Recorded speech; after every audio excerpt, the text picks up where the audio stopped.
Nous allons découvrir ensemble la nouvelle 308 dans la finition allure équipée du HDI 115 chevaux. Pour cette nouvelle 308, si le nom reste le même, tout le reste a changé. Son design est immédiatement séduisant.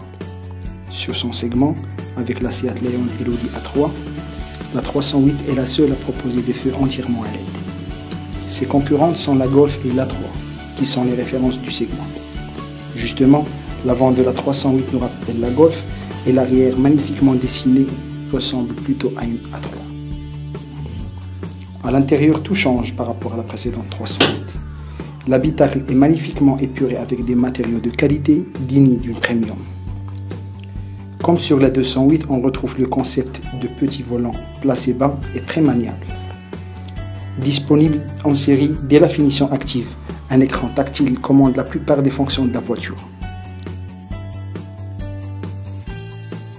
À l'arrière, la banquette a perdu en largeur.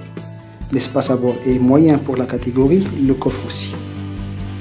Sur route, la 308 est très précise et le confort est remarquable, notamment l'insonorisation à bord. Basée sur la plateforme EMP2 du C4 Picasso, la 308 est plus légère et plus souple. Du coup, le moteur HDI 115 réalise de très bonnes reprises et son comportement est irréprochable. En ville, le stop and start est aussi remarquable. Il est toujours au top et sans vibration à chaque redémarrage. En moyenne, la 308 ne consomme que 5,3 litres au 100 km. Malgré quelques bémols, cette nouvelle 308 est une véritable réussite pour Peugeot. Elle est bien présentée et surtout très bien équipée. Le titre de voiture de l'année en Europe comme au Maroc est largement mérité.